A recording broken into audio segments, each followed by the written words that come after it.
Hello, and welcome back to Storybook Nate. Today, we're reading The Jungle Book.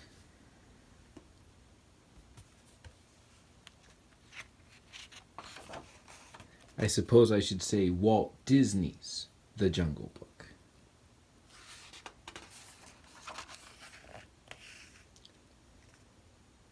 Many strange legends are told of the jungles of far-off India. They speak of Bagheera, the Black Panther, and of Baloo, the bear.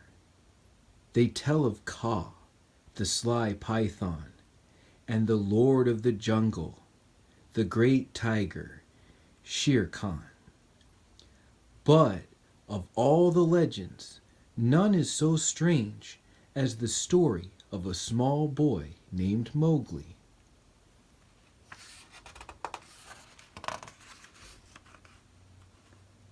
The story began when a child, left all alone in the jungle, was found by Bagheera, the panther. He could not give the small, helpless man-cub care and nourishment, so Bagheera took him to the den of a wolf family with the young cubs of their own. That is how it happened that Mowgli, as the man-cub came to be called, was raised among the wolves. All the jungle folk were his friends. Bagheera took Mowgli on long walks and taught him about the jungle.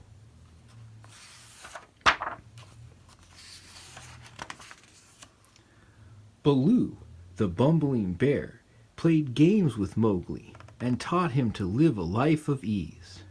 There were coconuts for the cracking, bananas for the peeling, and sweet juicy papayas to pick from the jungle trees. Hathi, the proud old leader of the elephant herd, tried to train the young Mowgli in military drill as he led his troop trumpeting down the jungle trails. Sly old Kaa the python would have loved to have squeezed Mowgli tight in his coils. Mowgli's friends warned him against Kaa, but it was Shere Khan, the tiger, who was the real danger to Mowgli. That was because Shere Khan, like all tigers, had a hatred of man. 10 times the rainy season had come to the jungle while Mowgli made his home with the wolf family. Then Shere Khan returned to the wolves' hunting ground.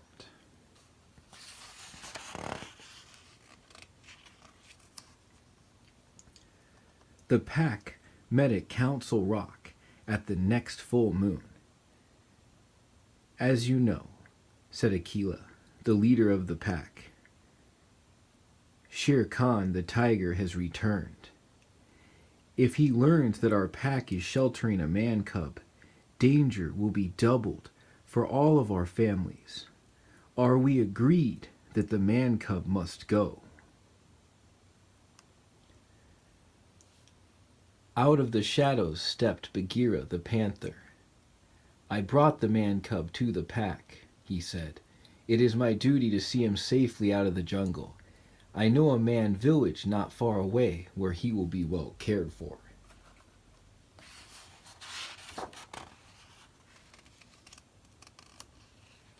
So it was arranged, and when the morning light slipped through the leaves, Bagheera and Mowgli set out.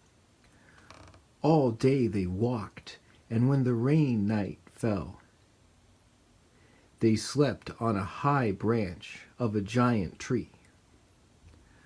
All this seemed like an adventure to Mowgli, but when he learned that he was to leave the jungle, he was horrified. "No!" cried Mowgli. "The jungle is my home. I can take care of myself. I will stay." He slipped down a vine and ran away. For a while, Mowgli joined Baloo, who was bathing in a jungle pool. Suddenly down swooped the monkey folk, the noisy, foolish Bandarlok. They had snatched Mowgli from the pool before Baloo knew what was happening. They tossed him through the air and swung him away through the trees.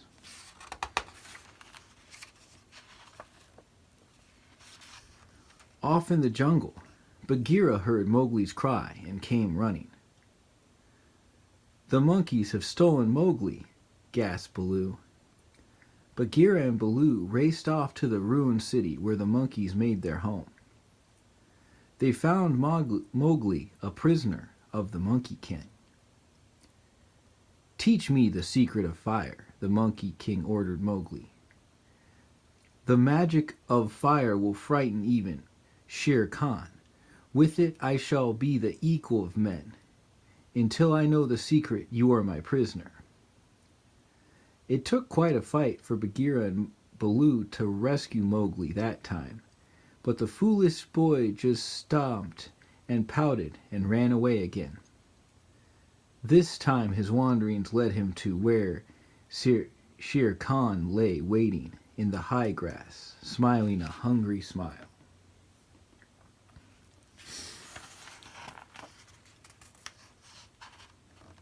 When Mowgli caught sight of the tiger, Shere Khan asked, "Well, man cub, aren't you going to run?" But Mowgli did not have the wisdom to be afraid. "Why should I run?" he asked, staring Shere Khan in the eye as the tiger gathered himself to spring. "I'm not afraid of you." "That foolish boy," growled Bagheera, who had crept close just in time to hear Mowgli. Both Bagheera and Baloo flung themselves upon the Lord of the Jungle to save Mowgli once more. They were brave and strong, but the tiger had razor-sharp teeth and claws. There was a flash of lightning, and a dead tree nearby caught fire. Mowgli snatched a burning branch and waved it at Shere Khan's face. The tiger, terrified, ran away. Mowgli was very pleased with himself as he stuttered between the two wary warriors, Bagheera and Baloo.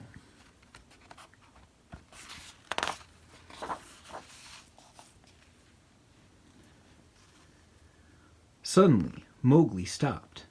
Far ahead came a sound that was strange to him. He peeked through the brush. It was the song of a village girl who had come to fill her water jar. As he listened to the soft notes of her song, Mowgli felt strange inside. He felt that he must follow her. Mowgli crept up the path to the village, following the girl and her song. Baloo and Bagheera watched the small figure as long as it could be seen. When Mowgli vanished inside the village gate, Bagheera sighed a deep sigh. "It is just as it should be, Baloo," he said. "Our Mowgli is safe in the man village at last. He has finally found his true home."